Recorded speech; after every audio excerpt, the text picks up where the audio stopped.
नववर्ष की शुभकामनाएं।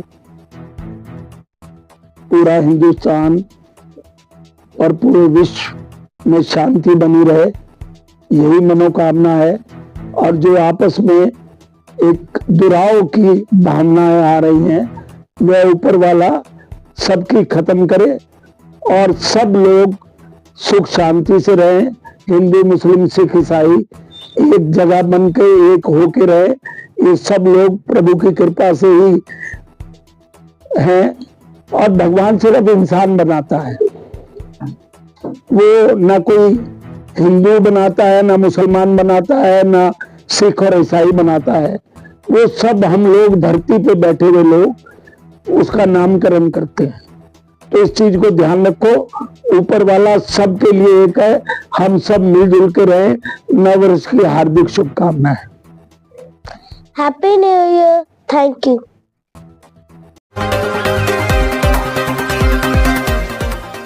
सहारनपुर में नकुड़ पुलिस ने मुठभेड़ में लूट के मुकदमे में वांछित 15,000 रुपये के इनामी अभियुक्त अभिषेक पुत्र विनोद निवासी बिजनौर को ग्राम आसराखेड़ी में एक बंद पड़े भट्टे के पास जवाबी कार्यवाही में गोली मारकर किया लंगड़ा।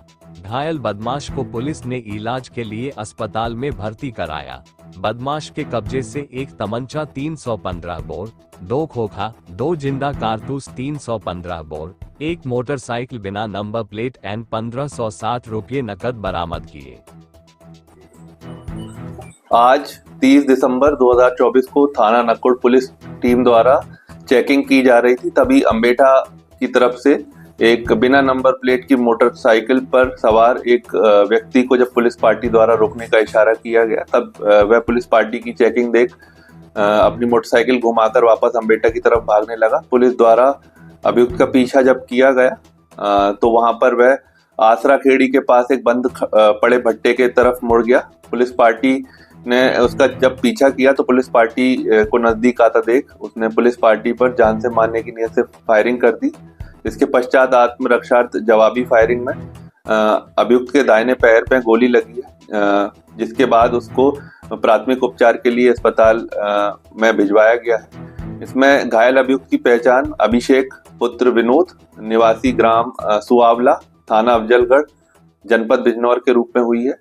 यह जो अभियुक्त है यह 21 दिसंबर को कस्बा अम्बेठा में हुई जनसेवा केंद्र में लूट का वांछित अपराधी था तथा 15,000 रुपए का इनाम इस पर पूर्व में घोषित किया था वरिष्ठ पुलिस अधीक्षक जनपद सहारनपुर द्वारा।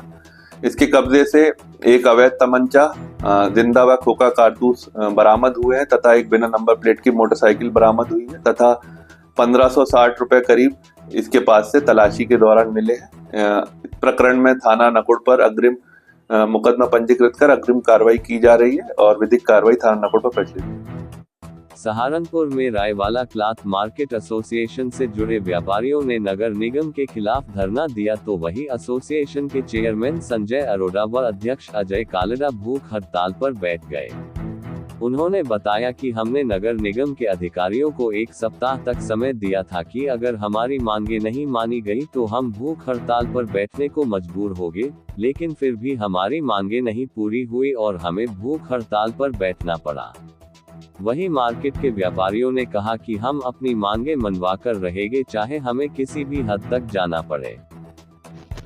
आज ये जो भूख हड़ताल का हमारा ये धरना प्रदर्शन हो रहा है, इसको देखते हुए इतना व्यापारी यहाँ रोज उतरता है और उसके बावजूद भी सुविधा नाम की कोई चीज़ नहीं है, पार्किंग नाम की कोई चीज़ नहीं है।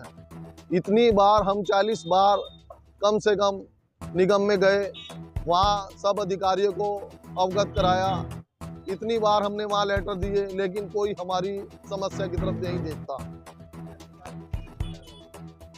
ये हड़ताल अनिश्चितकालीन हड़ताल है। जब तक हमारी समस्या का समाधान नहीं होता हम यहाँ से नहीं हटेंगे, हम यहीं पर बैठे रहेंगे। इतनी बड़ी मार्केट होने के बावजूद भी सुविधा नाम की कोई चीज़ नहीं है, ना तो पार्किंग है। हमारे जो व्यापारी भाई हैं सड़क पर अपने वाहन लगाते हैं, क्या इसमें कोई पार्किंग की व्यवस्था नहीं है। रोज लेडीज कस्टमर भी उतरता है कि कोई शौचालय यहाँ पर, हम इससे शर्मिंदा हो जाते हैं बताने में कि यहाँ पर ये सुविधा नहीं है। कृपया सहारनपुर में मंडी समिति रोड की पीर वाली गली में स्थित एक अकेडमी में उत्तर प्रदेश मान्यता प्राप्त विद्यालय शिक्षक संघ की बैठक महानगर अध्यक्ष गयूर आलम की अध्यक्षता और प्रदेश सचिव अमजद अली एडवोकेट के संचालन में संपन्न हुई। बैठक को संबोधित करते हुए शिक्षक संघ के प्रदेश अध्यक्ष डॉक्टर अशोक मलिक ने कहा कि उत्तर प्रदेश में आरटीई के बच्चों का अन्य प्रदेशों के मुकाबले आधे से कम फीस प्रतिपूर्ति दी जा रही है, जबकि उत्तर प्रदेश दुनिया के दूसरे प्रदेशों से अधिक राजस्व भारत सरकार को देता है। अब बैठक में यह निर्णय लिया गया कि अब हम बच्चों को यदि फीस प्रतिपूर्ति हमारे बराबर नहीं मिल रही है तो हम बच्चों को बाहर निकालने का काम करेंगे। दूसरे प्रदेशों में जो राजस्व कम देते हैं, उत्तर प्रदेश से कम देते हैं, वहाँ फीस जो प्रतिपूर्ति ज़्यादा दी जा रही है। 1200 से लेकर 2500 रुपये तक जो है दूसरे प्रदेश में दी जा रही है, लेकिन उत्तर प्रदेश में 450 रुपये 2016 से दिए जा रहे हैं और वो महंगाई बराबर 4 गुना बढ़ गई है 2016 से लेकर अब तक। तो इसके लिए वो 400 रुपये से ज़्यादा फीस प्रतिपूर्ति नहीं बढ़ाई गई। इसलिए हमारा कहना यह है कि फीस वाला बच्चा भाग रहा है और बगैर फीस वाला निःशुल्क बच्चा हमारा अनुपात बढ़ता जा रहा है। 25% की बजाय अब हम 50% बच्चे पढ़ाने पर मजबूर हो रहे हैं। जो लोन लिया गया, ऋण लिया गया बैंक से, बैंक का ऋण देना में जो है मुश्किल हो रहा है, इसलिए ज़्यादातर स्कूल बंद होने के कगार पर है। कुछ स्कूल बंद हो भी चुके हैं। हमारा ये कहना है कि बगैर ड्रेस के, बगैर किताबों के बच्चों को नहीं पढ़ाया जा सकता। बच्चों की फीस नहीं है तो फीस प्रतिपूर्ति भी पूरी नहीं दी जा रही। किताबों का, ड्रेसों का पैसा सरकार को नहीं दिया जा रहा है। बगैर ड्रेस के, बगैर बच्चों के पढ़ाने के लिए अब हमारा अनुपात घटता चलेगा। हम जो पढ़ाने में हमारी जो पढ़ाई बेहतर था, विश्वास था अभिभावकों का, अब विश्वास गिरता जा रहा है। और परिषद के स्कूल ना अपने स्कूल में पढ़ा जा रहा है, सरकार अपने स्कूल में पढ़ा नहीं पा रही है और हम जो पढ़ाना चाहते हैं पढ़ाने देंगे। इसलिए सरकार स्कूलों के हित में नहीं, निजी स्कूलों के अहित में काम कर रही है। सोतेला व्यवहार है जिसे हम बर्दाश्त नहीं करेंगे। 50% जो हमारे स्कूलों में, जो हमारे स्कूल जो है दूसरे आपका जो वार्ड में भी जाते हैं, हमारा स्कूल खोलते हैं हम, या बात 10 होता है तो हमें अधिकार नहीं है। ये एक स्कूल में 4-4 स्कूल, 3-3 कमरों में 4-4 स्कूल प्रशासन कानून सबके बराबर एक होना चाहिए। इसलिए सरकार से मांग है कि एक कानून का हमें अधिकार मिलना चाहिए दूसरे वार्ड में भी स्कूल खोलने का, करने का। धन्यवाद।